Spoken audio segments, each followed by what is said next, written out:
Assalamualaikum warahmatullahi wabarakatuh. Selamat malam teman-teman semuanya.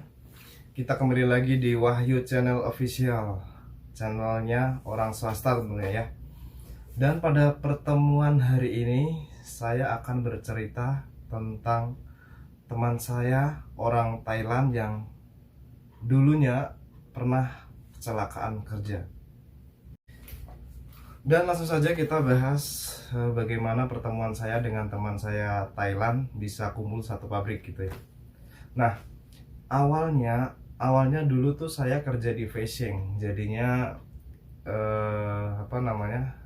kerja di laut, tapi aku nggak bisa renang gitu. Dan aku putuskan untuk kabur dari laut ya, karena dengan alasan yaitu tadi saya nggak bisa berenang. Dan sebelum saya kabur dari laut, tentunya kan saya sudah ada channel gitu ya, sudah ada kerjaan gitu. Nah, itu yang ngasih kerjaan itu dulunya itu teman saya ngasih ke aku, katanya ini pabrik plastik lagi butuh tenaga nih. Nah, kebetulan banget pas di waktu itu saya juga mau keluar dari laut gitu ya. Nah, habis itu saya langsung kontak ke yang punya pabrik itu. Ternyata dia juga ngomong kalau pabriknya dia lagi butuhnya tiga orang. Terus saya calling teman aku, ada yang mau tuh, ada 2 orang, sama-sama baru kabur dari laut ya teman-teman ya. Habis itu berangkat 3 orang, dan setelah sampai pabrik, sebelum saya dan teman-teman itu kerja, saya cek dulu cara kinerjanya kayak gimana, terus kondisi pabriknya kayak gimana, terus ada tempat tidurnya apa enggak, terus lingkungannya kayak gimana, rentan polisi apa enggak, pernah ada razia apa enggak. Nah, saya kan harus pastikan kayak gitu ya, biar keadaan itu nyaman gitu ya bagi kita yang kaburan gitu. Singkat cerita, 2 orang temanku tadi dianya bilang nggak kuat dan mau keluar dari pabrik situ, dan katanya dia mau kerja ngikut saudaranya yang ada di sini. Oke, saya bilang. Dan di pabrik situ cuma nyisain orang Thailand tadi sama saya. Dan tahu nggak teman-teman, pas di waktu itu musim dingin kan, salju itu tebel banget, ekstrim banget cuacanya, dingin banget sampai jari-jari ini nggak bisa gerak, nggak bisa apa coba. Untungnya ada temanku ini yang sudah kerja di situ udah lama ya, jadinya dia ngerti cuaca dingin tuh kayak gimana, cuaca panas tuh gimana, jadi dia ngerti ya. Nah, saya tinggal ngikut aja kan, dia kan senior saya. Nah, tiap kerja di luar tuh dia ngobrol sama saya bahwa, Wahyu,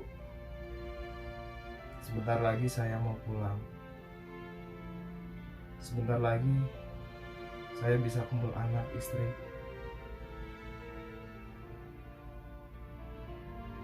saya bisa kumpul keluarga. Nah, itu juga tiap ada pesawat lewat itu ya, dia selalu ngomong kayak gitu.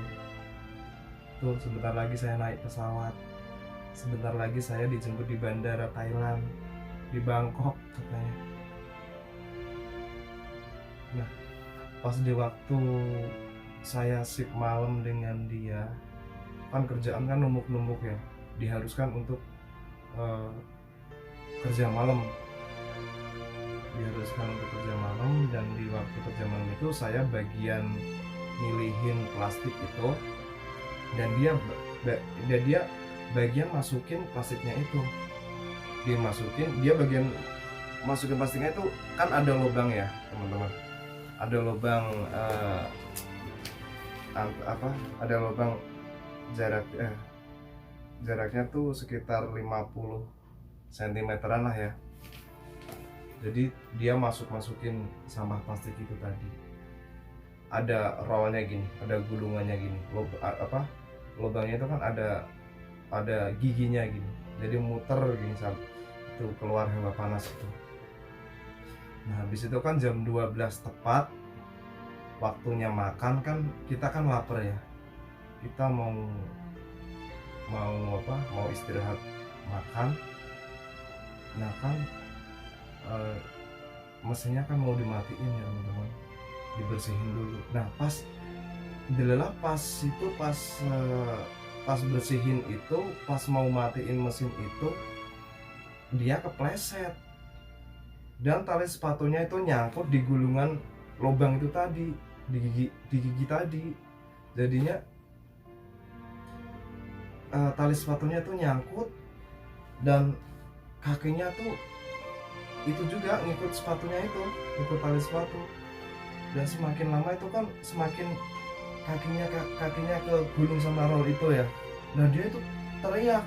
Nah untungnya itu aku dengar ya kan, pas kebetulan sebelum kejadian itu saya dibelajarin sama bosku caranya matiin tuh mesin ini tuh, ini tombolnya, ini untuk matiin, ini untuk hidupin gitu ya. Nah saking paniknya aku kan jadi lupa ya, waduh ini tombol yang mana, kan tombolnya kan ada banyak, aku lupa matiin. Wah gimana nih, akhirnya aku tekan semuanya, masa bodoh, yang penting mesin ini tuh posisi mati off, walaupun listrik semuanya mati. Aku usahain biar supaya mesin itu mati. Nah akhirnya mesin itu mati dan kakinya temenku tuh udah, aku lihat tuh udah segini separuh. Misalkan mesin itu nggak aku matiin ya, itu mungkin semua badannya itu udah masuk ke dalam itu. Coba bayangin. Sedangkan itu mesinnya itu suhunya itu panas banget ya teman-teman. Dia udah segini kakinya. Saya lihat darahnya itu beku karena kena panas itu kan.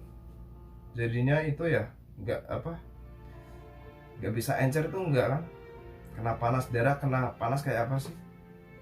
Nah kayak gitu, dia teriak-teriak, wah yuk, teriak kenceng banget. Tapi kan pas waktu itu aku lagi bawa headset, kayaknya aku dulu bawa headset, terus nggak terlalu denger gitu ya, kirain itu cuman bercanda kan, biasanya kan bercanda gitu. Nah habis mesin mati kan aku nggak bisa balikin ya, posisi kakinya dia kan masih di dalam ini.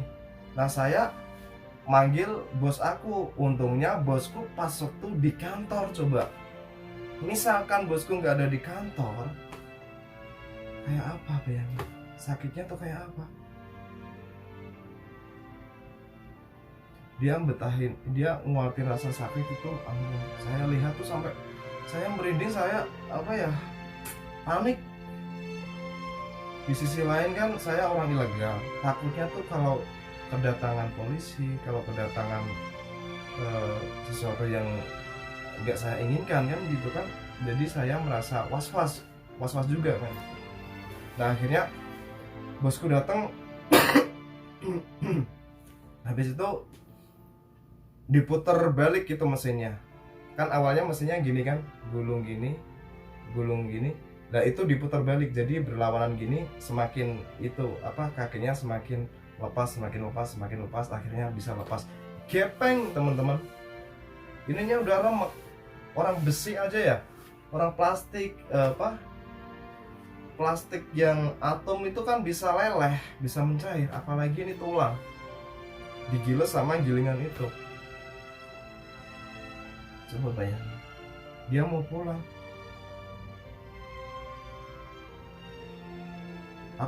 Di bayangan aku tuh gini, selalu teringat dia sewaktu kerja selalu ngomong bahwa sebentar lagi aku mau ketemu keluargaku, aku mau ketemu anak istri. Tapi yang terjadi,